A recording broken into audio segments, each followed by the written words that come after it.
Bonjour et bienvenue à votre club de lecture Le Bouquineur. Encore aujourd'hui, des lectures passionnantes à vous proposer par Joanne, Monique et moi-même. Mais aussi des invités qui nous offrent leur première conception littéraire à travers la revue La Chalée, qui est produite dans le cadre du cours Milieu de l'édition au Québec au Cégep de Victoriaville. Mais avant de rencontrer nos invités, un bref retour sur un invité que nous avions reçu à la saison 2017. C'est dans le cadre de notre capsule souvenir. Alors, M. Claude Raymond, il nous avait présenté son livre « Autrement que comme une grande frayeur ». Alors, c'était un livre qui était sur la mort et l'accompagnement des personnes en fin de vie. Un véritable succès car il y a eu une réimpression et dans cette réimpression, il a ajouté un deuxième livre qui est « Propos épars sur le deuil ». Alors, voilà pour notre capsule souvenir. Nous rencontrons maintenant nos invités, Madame Audrey Tremblay, enseignante en français au Cégep de Victoriaville, et deux de ses étudiantes, Audrey-Anne Caron et Marie Bélanger. Bonjour à vous trois. Bonjour Chantal. Alors, Audrey, j'aimerais que vous nous parliez du programme dans lequel s'insère cette revue et dans le cadre de quel contexte? C'est dans le cadre du programme d'art, lettres et communication. Puis au Cégep, depuis les 7 dernières années, nous, on a opté, les professeurs et l'administration, on a opté pour une orientation en cinéma et littérature. Et donc, les élèves ont la moitié de leur cours du programme en cinéma et l'autre moitié en littérature. On a essayé d'équilibrer les deux. Et donc, moi, j'enseigne au programme le cours qui s'appelle Milieu de l'édition au Québec. Donc, c'est davantage le volet littéraire que le volet lié au cinéma. Et c'est dans ce cadre-là que notre revue a vu le jour il y a maintenant 3 ans. D'accord. Mais le programme a commencé en 2015, je pense. Oui, exactement. Oui, suite à la refonte des programmes d'art, lettres et communication, on est passé d'un programme qui était plus généraliste à une spécialisation en cinéma et littérature. Bon. Alors, c'est un programme préuniversitaire? Tout à fait. Et l'objectif qui est poursuivi par la production de cette revue-là?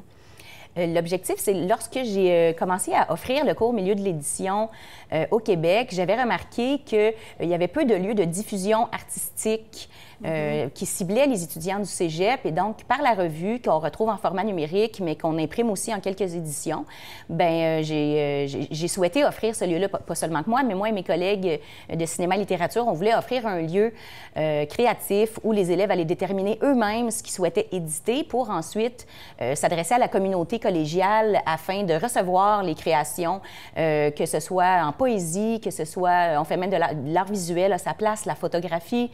Donc, on est multimédia, mais toujours davantage vers les arts.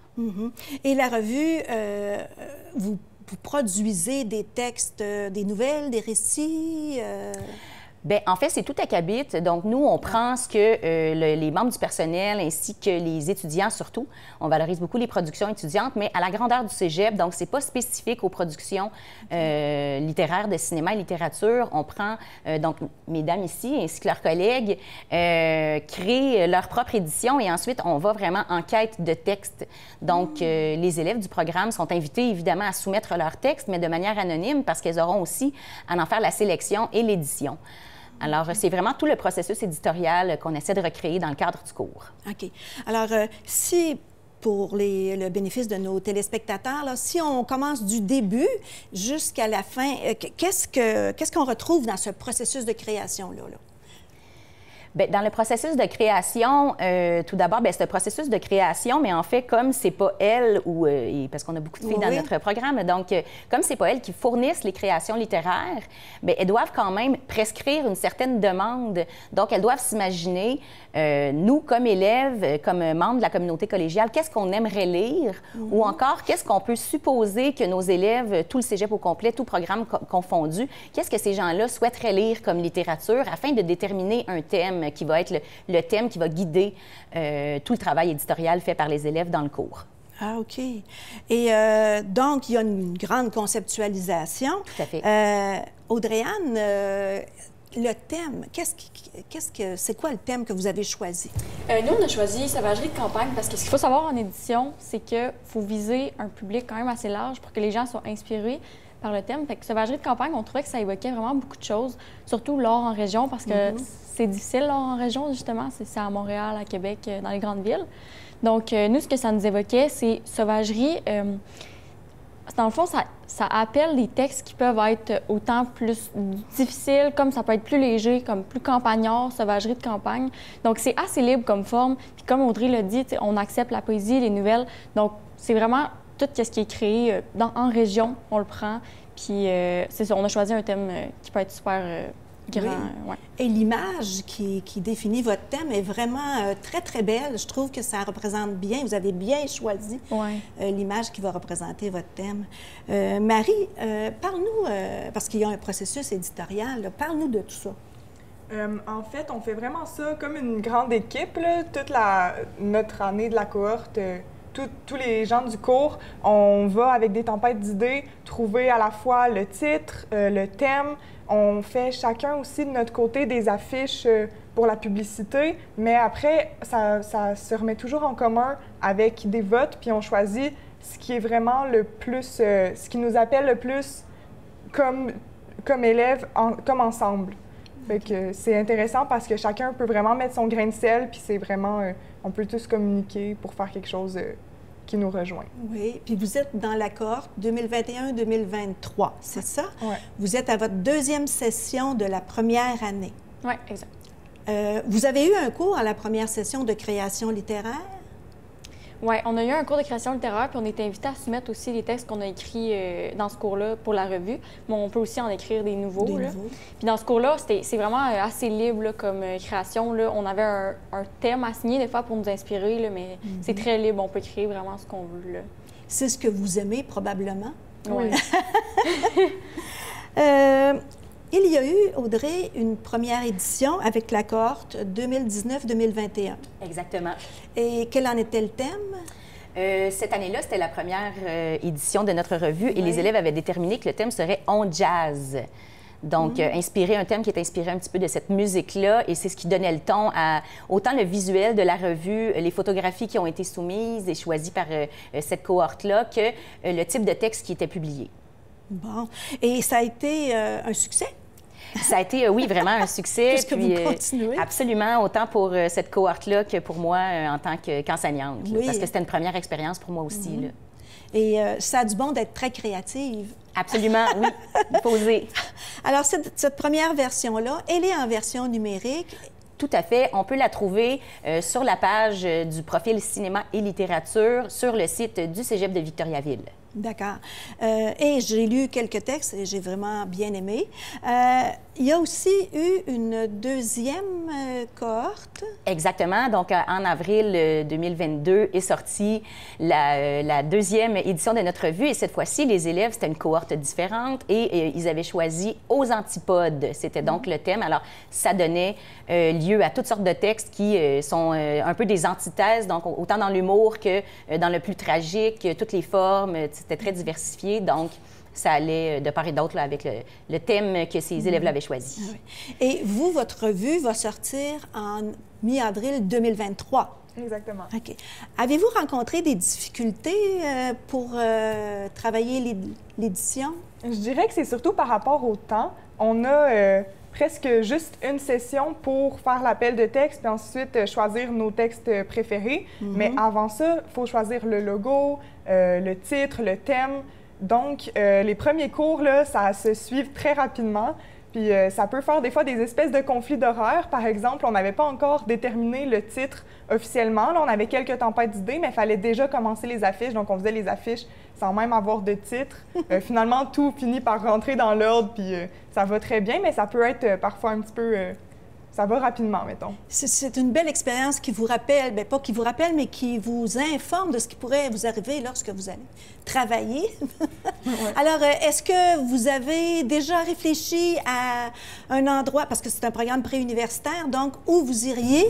Bien, moi, j'aimerais surtout ça faire peut-être un bac en création littéraire là, pour continuer dans le niveau de la création. Peut-être un jour enseigner au cégep, là, je ne sais pas encore, mais le niveau littérature, là, ça m'intéresse. Oui, beaucoup. Et toi, Marie? Personnellement, quand je suis rentrée au cégep, je me disais littérature, puis finalement, j'ai plein de cours intéressants. Donc, je suis plus en mettons, en recherche parce qu'il y a beaucoup de thèmes que j'ai découverts et qui m'intéressent maintenant.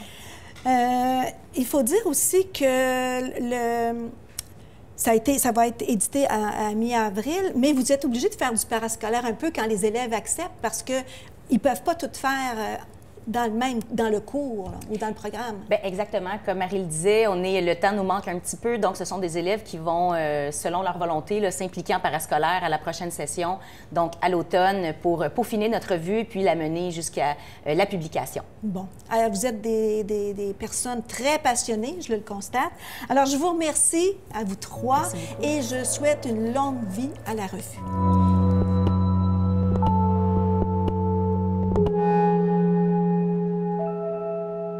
Nous sommes de retour pour notre chronique littéraire avec Joanne et Monique. Bonjour, mesdames. Bonjour. Alors, Monique, c'est toi qui commences aujourd'hui? Oui. Alors, moi, aujourd'hui, je vous parle de Blizzard, un livre de Marie Vintras. Je dois dire d'entrée de jeu que je participe depuis 3 ans comme lectrice, pas comme autrice, au concours Les rendez-vous du premier roman. Et j'ai fait la découverte cette année de 3 livres magnifiques dont je vais vous parler en autant d'émissions. Et je commence aujourd'hui avec Blizzard. De quoi est-il question dans ce livre? Eh bien, nous sommes en Alaska. D'ailleurs, parenthèse, je suis toujours étonnée de voir l'attrait des auteurs français pour les États-Unis d'Amérique. Ce n'est pas le premier livre que je lis qui se passe aux États-Unis. Alors, nous sommes en Alaska et le blizzard sévit. Et Bess est sortie avec l'enfant. Et le temps d'attacher ses lacets qui se sont dénoués, elle lâche la main de l'enfant et elle le perd dans le blizzard. Alors ça, là, c'est le cœur du roman. C'est un roman à 5 personnages. C'est ce qu'on appelle un roman choral. Moi, je ne connaissais pas l'expression. C'est un roman dont chaque chapitre est consacré à un personnage. Et chaque personnage explique, raconte, se révèle, se dévoile au fur et à mesure que l'histoire progresse. Donc, le premier personnage, c'est l'enfant, que l'on ne voit pas, que l'on n'entend pas, sauf à la fin, quand on sait ce qui lui est arrivé. Ensuite, c'est Bess, celle qui l'a amené dans le blizzard et qui l'a perdu. Et Bess et l'enfant vivent chez Bénédicte. Bénédicte est un homme âgé qui découvre que Bess et l'enfant ne sont plus dans la maison. Donc, il part à la recherche des 2 personnes. Et pour ce faire, il va chercher l'aide de son ami et voisin. Et il lui dit, viens, il faut aller chercher Bess, il faut aller chercher l'enfant. Ils sont perdus dans la tempête. Et il y a un 5e personnage qui n'a rien à voir avec les 4 autres. C'est un noir qui vient s'installer en Alaska. On ne sait pas trop pourquoi au début. C'est un peu comme une voix hors champ. C'est pas quelqu'un qui ajoute à l'histoire, mais dont le dénominateur commun qui le relie aux 4 autres personnages, c'est qu'il a dans son passé des secrets très lourds dont il veut se libérer. Alors, au fur et à mesure que l'on lit ce roman, chaque personne commence à se raconter. Et là, on voit comment les 3 personnages, pas les plus importants, mais les plus présents, Bess, Bénédicte et le voisin, qu'est-ce qui les relie? Comment ça se fait que ces 3 personnes-là se retrouvent en Alaska à un moment donné? Bon, puis qu'est-ce qui... Moi, c'est un roman que j'ai beaucoup aimé. Ce sont des petits chapitres, pas des petits chapitres, ben oui, des petits chapitres, parce que c'est 2 ou 3 pages par chapitre, jamais plus. Donc, t'es tout le temps à bout de souffle. T'es toi-même dans le blizzard, là, ça te donne vraiment cette impression-là. Et c'est pour ça que, dans le fond, le 5e personnage, le noir, qui arrive, qui raconte autre chose, ben ça nous donne un moment de repos dans la lecture. C'est un suspense parce que chaque information est distillée goutte à goutte. Et là, tu dis, oh, encore 2 pages, m'allez voir, qu'est-ce qui s'est passé? Encore 2 pages, m'allez voir, qu'est-ce qui s'est passé? Encore 2. En tout cas, de fil en aiguille, moi, j'ai lu ce livre-là dans un après-midi. C'est un exploit parce que ça fait longtemps étant donné mon grand âge, que je ne suis plus capable de lire aussi longtemps, d'un seul coup. Là, je suis obligée de lire plus souvent, mais moins de temps. Alors, moi, je vous invite beaucoup à lire cet auteur. C'est son premier roman publié.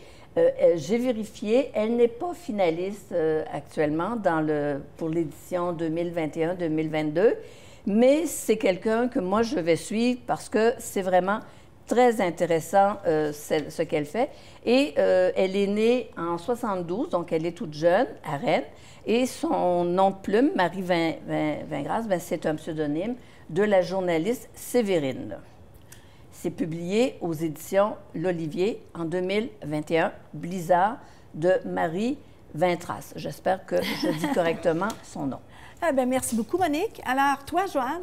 Alors, moi, je vais vous parler d'un livre qui s'intitule La femme discrète. L'autrice, c'est Catherine Perrin. Qui est claveciniste, animatrice de télévision et je la connaissais comme animatrice et je l'appréciais énormément, je l'apprécie encore, mais je la connaissais pas comme autrice. Je l'ai connue l'année dernière lorsque j'ai lu son livre qu'elle a publié en 2020, c'est-à-dire 3 réveils dont j'ai parlé justement dans une des chroniques littéraires. Alors, ça m'a donné le goût de vraiment aller voir Catherine Perrin parce que, aller lire, je devrais dire, là, elle décide de parler vraiment c'est pas de la biographie, mais de la vie de sa mère, qui est cette femme discrète. Ce livre-là, il faut le mentionner, a été très, très encensé. Et même s'il est paru en 2014, j'ai décidé de vous en parler parce que j'ai été très, très émue. Puis j'ai été très touchée. Puis ça m'a habité pendant quelques jours. Puis à préparer l'émission, ça l'a fait remonter certaines émissions. Alors, la mère de Catherine, qui s'appelle Mme Louise Adam, est décédée le 27 mars 2012. Elle était atteinte d'une dégénérescence cérébrale plutôt cortico-basale, c'est très scientifique.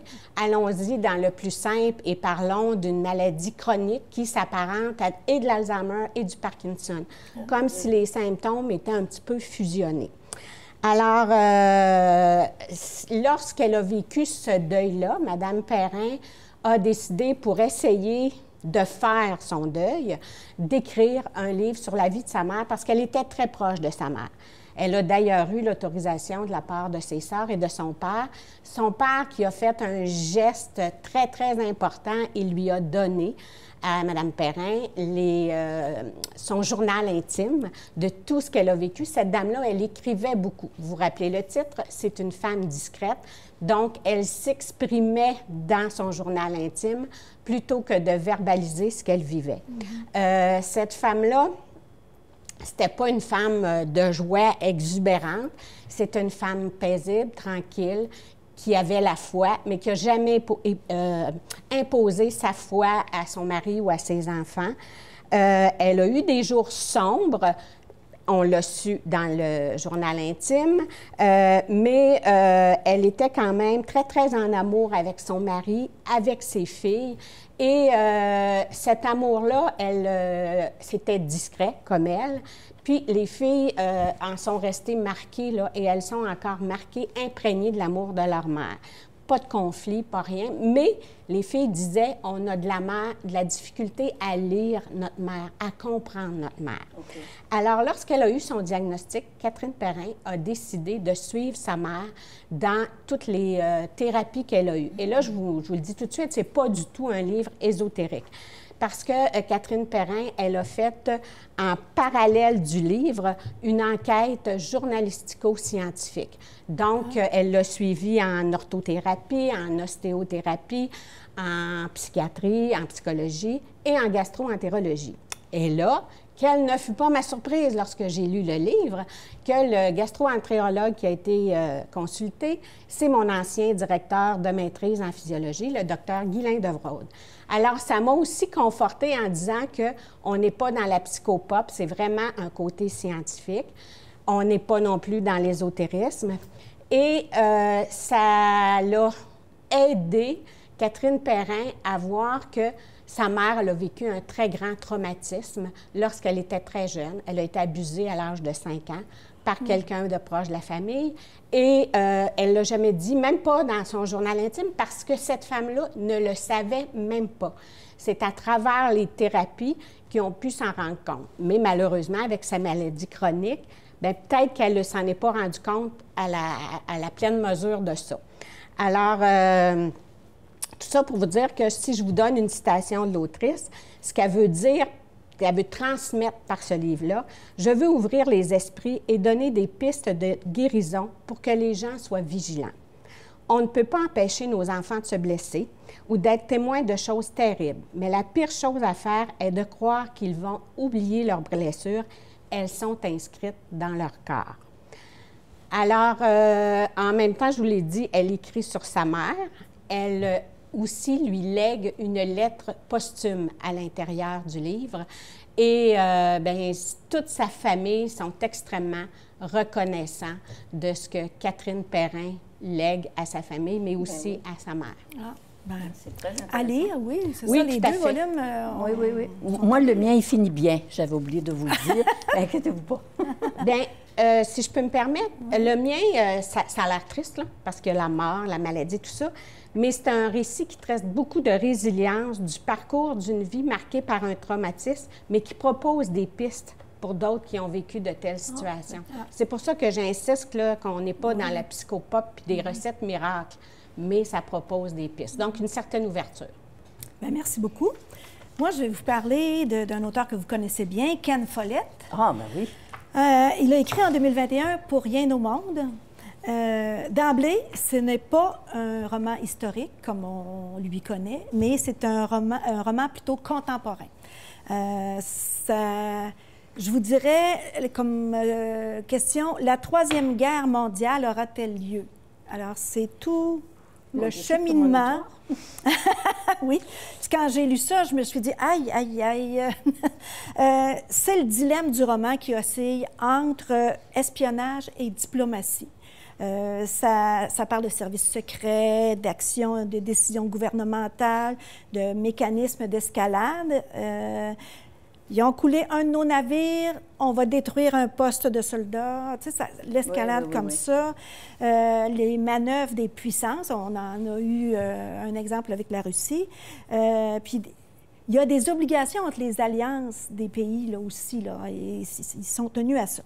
Alors, l'histoire met en action le Tchad, où est-ce qu'il y a des attentats terroristes, les États-Unis avec leur présidente républicaine, Pauline Green, la Chine, la Corée du Nord et la Corée du Sud. J'ai été vraiment étonnée qu'on ne parle pas de la Russie, parce que je me suis dit, avec tout ce qu'on a eu comme background, excusez-moi le mot, mais c'est ça. Bon, en fin de compte, c'est très, très intéressant parce que c'est 700 pages, comme les romans de Ken Follett, c'est toujours quand même de grosses briques, avec beaucoup de rebondissements, puis qui, à chaque fois, tu as envie, tu te dis, oh mon Dieu, tu veux continuer aussi, même si ce ne sont pas de courts chapitres. Il y a beaucoup de personnages, comme dans les histoires de Ken Follett, mais on s'y retrouve quand même bien. Ils ont des rapports complexes entre eux. On parle de Pauline Green, la présidente, mais de son mari, de sa fille, qui est plutôt... qui a des opinions bien affirmées, puis qui s'affirme à l'école, c'est ce qui cause certains problèmes. Bien sûr, son équipe, et bien sûr, un opposant à Pauline Green, naturellement, qui va toujours confronter les actions de Pauline Green. Au Tchad, il y a Tamara, qui est une conseillère pour la CIA de choc, qui est confrontée à de nombreuses attaques djihadistes. Et souvent, elle est en désaccord avec son patron, qui, lui, est plus avide d'honneur que de résultats concrets. Tabdar, qui est, lui, pour le compte de la France, on parle d'espionnage ici, tout ça. Kia, qui est une veuve tchadienne, et son jeune fils, Nadji. Abdul, qui est espion et de la CIA, et Hakim, qui est le passeur au Tchad. Alors, comme vous voyez, il y a pas mal de personnages. Il y a aussi, j'oubliais, il y a un jeune Chinois qui est prometteur, qui est marié à une star de cinéma là-bas et qui, lui, gère les services secrets en bonne intelligence, mais qui est toujours en contradiction avec la vieille garde, qui, elles, veulent « on a été humiliés, on se défend ». Alors que lui est plus pour la paix et essayer de contrôler plutôt que de confronter. Alors, les égos démesurés des présidents, c'est vraiment Corée du Nord, Corée du Sud, c'est une histoire d'égos qui provoque souvent les confrontations. On a eu l'occasion de voir ça. L'intrigue, c'est prenant, c'est accrocheur. C'est vraiment là, j'ai vraiment beaucoup apprécié. J'ai compris, c'était pas trop complexe. J'ai vraiment bien compris. Il y a certaines critiques qui disent que il y a des relations amoureuses là-dedans. On parle des relations amoureuses de chacun et chacune. Et bof, ça alterne, ça atténue le récit, l'intrigue. Mais moi, je dis non, ça se lit comme un roman et ça donne de l'humanité. Bien oui. Alors, j'ai bien aimé et je me suis posé comme question, est-ce qu'il va y avoir un deuxième tome ou l'auteur a voulu nous laisser là? On verra. Mais ça m'a vraiment happé, ce roman-là. Alors, merci beaucoup, mesdames. C'est déjà tout le temps que nous avions. Et je termine sur cette citation de l'autrice Dominique Fortier. Les livres, c'est ce qui nous permet de vivre plusieurs vies. Bonne semaine.